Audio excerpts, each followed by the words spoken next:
Hey, what's going on, everybody? It's Nate, and I'm back with another Ask Me Anything About My Travel series. I'm here with another story.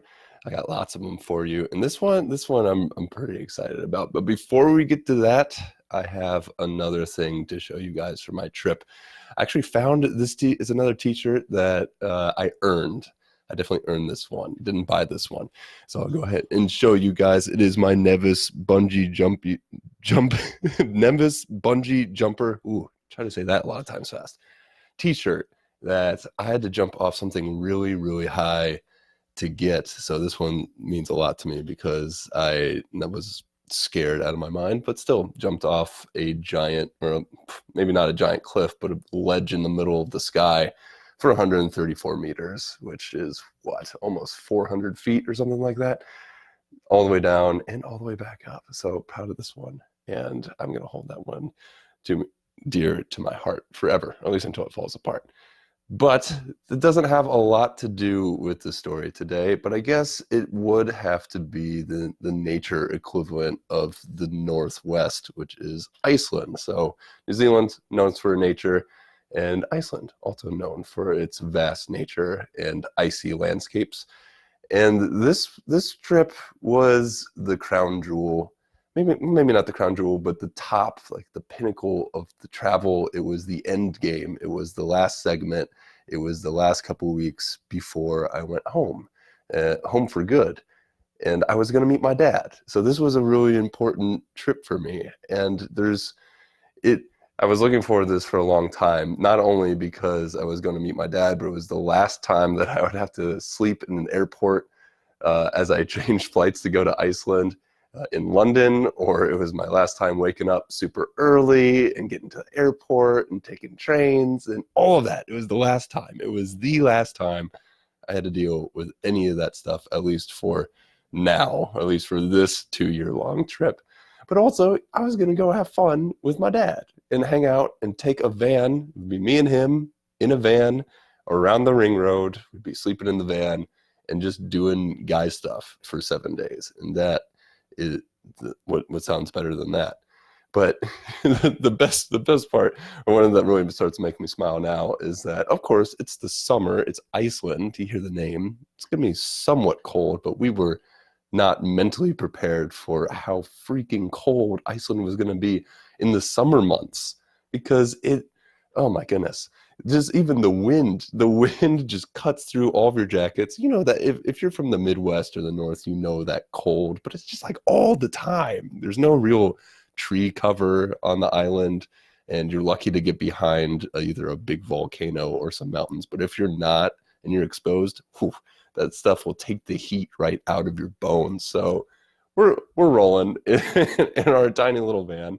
The guy told us how to use the heater. Luckily, we didn't think we were going to need it, but luckily he told us anyway, because wow, that thing was powered on all night, battling the elements. But there is one story that really it brings just a huge smile to my face, and that is the midnight waterfall run. So we didn't also realize what the midnight sun meant. We knew that Iceland during the summer had sun all day long, but we didn't quite understand it until we got there, that it's bright. It's really bright outside, even all day. It doesn't matter. You have to wear a sleep mask just to make it dark and go to sleep, because it is so bright all day long. And the good news about that is that you can also sightsee for as long as you want. So that's what ended up happening with me and my dad, is we rolled up in our van, and this was right in the middle of the trip, so we still had a lot of energy to us. We were going to one of the big waterfalls, Foss. So Foss, one of the most powerful waterfalls in Europe. And we're like, oh man, we're so tired. It was like 10:30.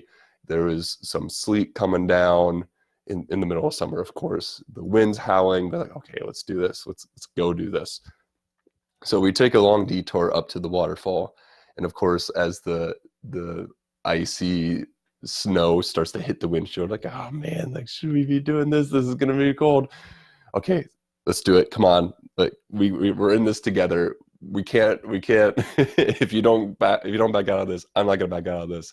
We got to keep going. So we're not even outside yet. We're driving. We're just mentally preparing ourselves. So we're driving along all the way up this road. And of course, in Iceland, it's just this barren, rocky, lava rocky landscape. So not a lot of trees, just barren. It looks Mordor, Lord of the Rings style type, just depression, not a ton of life.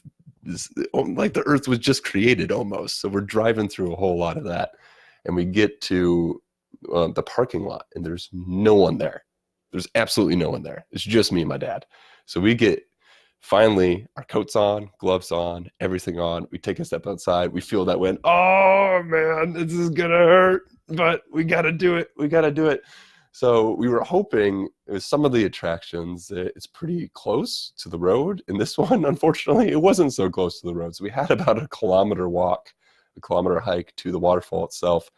And every time we saw a sign, we saw the little numbers by it, and it seems like they were increasing. I don't even understand how that is even possible, how it can get longer as you walk, but that's what it definitely felt like as we're just battling the elements, just trying to carve through the wind and the snow and the sleet and rain and all of it, all the way to the all the way to the waterfall. But looking back on it, it was also really fun with my dad because we were cracking jokes. Of course, we have this father-son rivalry of like, oh yeah, I'm not gonna cave. I'm not gonna want to go back. I gotta show up my dad, or I can't let my son walk faster than me, so I'm gonna walk faster than him. So it was let's say a friendly competition all the way to the waterfall. But once we got there, we had this magical moment of we heard the roar of the falls, we saw the mist, and we came over a ledge at the exact same time. Both of us came over the ledge and saw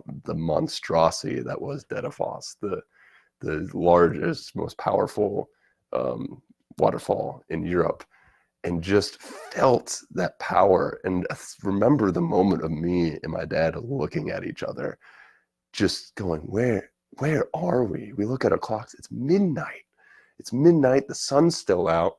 The rain is stinging, but it doesn't really sting that bad anymore. We're looking at this monster creation of nature together. And of course, it just unlocked, I don't know, some primal instinct. So we just immediately run pretty close to the edge and just start jumping and yelling and hollering like the old Vikings of Iceland used to do, just in triumph that we not only braved the storm, but get to enjoy a waterfall at midnight. It was weird. It was almost as if all this adrenaline energy just came bursting out of us both.